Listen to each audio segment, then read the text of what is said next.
Para saudara dan saudari yang Tuhan cintai, selamat pagi dan selamat bertemu lagi dalam Renungan Harian edisi hari Selasa tanggal 26 Januari 2021. Hari ini gereja merayakan peringatan wajib Santo Timotius dan Titus, seorang uskup. Mengawali hari yang baru ini, kita hendak mendengar dan merenungkan sabda Tuhan. Marilah sebelum kita mendengar dan merenungkan sabda Tuhan, kita berdoa. Dalam nama Bapa dan Putra dan Roh Kudus. Amin.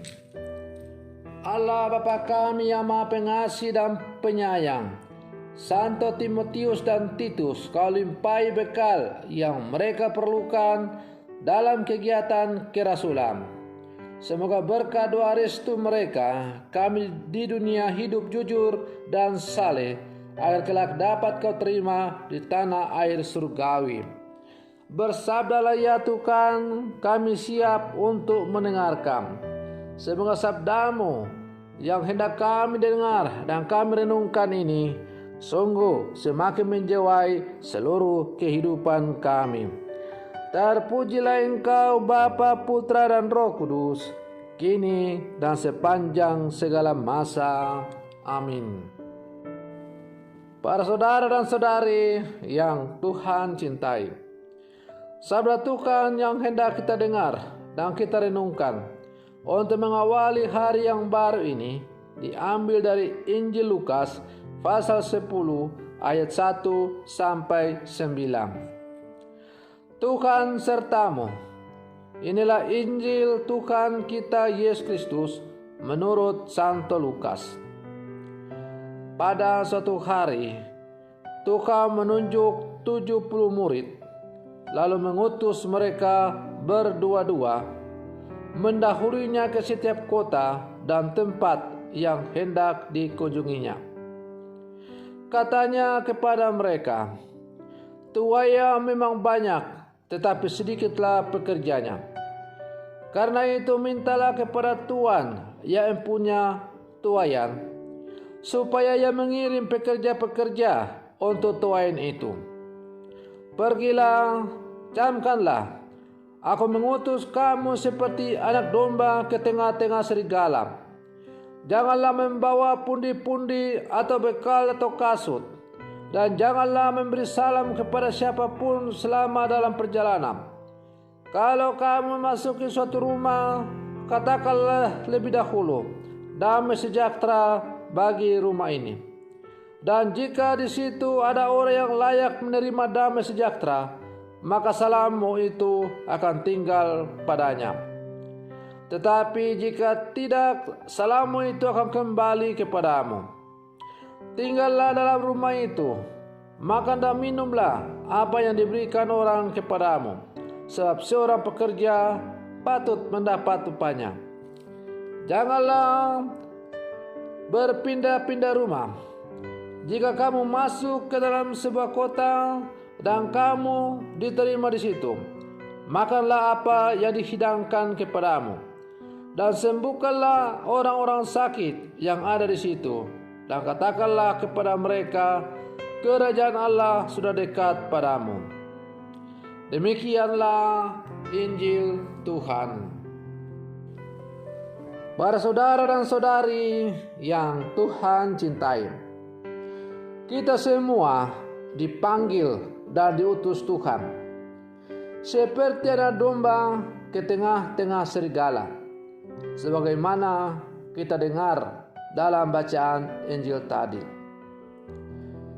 Tanpa perlengkapan senjata dan bekal lainnya sebagai penunjang, bagaimana mungkin anak domba bisa bertahan di hadapan serigala? Sesuatu yang tidak masuk akal. Tetapi itulah logika perutusan Tuhan. Bukan karena kita kuat dan hebat, maka kita diutusnya untuk menjadi saksi Kristus di tengah dunia yang sudah cenderung anti Kristus dan mengabaikan nilai-nilai kerajaan Allah ini. bukan pula karena kita memiliki segalanya dan jaminan duniawi untuk mendukung pertusan itu. Tetapi semua itu mau menyatakan kebesaran Allah di balik kesedia dan ketulusan hati kita untuk menjadi saksinya. Seorang yang siap diutus itu sama seperti seorang bayi yang baru lahir ke tengah dunia, yang mengandalkan Tuhan dan penyertaan serta pelindungan kasih dalam seluruh perutusannya. Para saudara dan saudari yang Tuhan cintai, seperti seorang anak yang baru lahir, kita hanya memiliki keberanian untuk memulai sesuatu yang mungkin belum pernah kita masuki sebelumnya. Atau bisa saja kita diutus untuk menjungkir balikan logika manusia yang cenderung materialistis dan pragmatis. Teringat Rasul Paulus yang sebelumnya seorang antikristus yang kita rayakan kemarin pada tanggal 25 Januari. Kemudian lahir kembali menjadi seorang utusan Tuhan yang perkasa setelah ia lahir baru dari kebutaannya yang dulunya menganiaya Yesus. Paulus menanggalkan segala perlengkapan perangnya dan meninggalkan pasukan elitnya untuk menjadi saksi Kristus. Ia mengandalkan Tuhan dan dua orang pengikut setia yang selalu menemani perjalanannya, yakni Timotius dan Titus, yang pestanya hari ini kita rayakan. Dua orang ini selalu menjadi rekan setim dari Paulus dalam mewartakan Injil ke pelbagai tempat. Para saudara dan saudari yang Tuhan cintai, Timotius adalah rekan kerja dan pendamping terpercaya Santo Paulus dalam menjalankan misi. Namanya tercantum lagi di surat-surat penjara yang memberitakan tentang pengutusan Timotius untuk mengunjungi orang-orang Kristen di Filipi. Titus adalah seorang rekan seperjalanan Paulus. Ia berasal dari Antiokhia di kota Asia Kecil. Ia lahir dalam sebuah keluarga yang masih kafir. Karena pewartaan Paulus, Titus bertobat dan menjadi seorang Kristen yang aktif dalam karya pewartaan Injil. Ia menemani Paulus ke Yerusalem untuk menghadiri konsili mengenai hukum Musa. Sesudah itu, Paulus mengirim ia 2 kali ke Korintus untuk menasihati orang-orang Kristen di sana dalam beberapa masalah yang membahayakan kesatuan iman dan kebenaran iman. Para saudara dan saudari yang Tuhan cintai, karena dua rasul ini, yaitu Timotius dan Titus, adalah sahabat Paulus dalam pewartaan Injil, maka tidak heran kalau kemudian gereja mengurutkan peringatan mereka berdekatan atau berdampingan. Pesta bertobatnya Rasul Paulus dirayakan pada tanggal 26 Januari dan peringatan Santo Titus dan Timotius oleh gereja dirayakan pada tanggal 26 Januari. Menurut permenungan saya, apa yang dilakukan oleh gereja ini bukanlah sebuah kebetulan, tetapi ada sesuatu yang hendak disampaikan oleh gereja kepada kita, bahwa dalam mengemban misi pewartaan kerajaan Allah, maka kita perlu bekerja bersama, bekerja dalam tim. Bekerja dalam tim dalam mewartakan kabar gembira telah dilakukan Yesus sejak awal. Ia mulai dengan membentuk kelompok 12 murid Tim ini tidak bekerja sendiri-sendiri, tetapi atas nama kelompok. Mereka diutus berdua-dua lalu berkumpul kembali untuk evaluasi. Terasa lebih ringan karena bisa saling mengisi. Kita sebagai penerus Yesus Kristus terus melanjutkan karya tim tatkala Yesus telah naik ke rumah Bapanya di surga. Kerja tim tetap berlanjut hingga kini.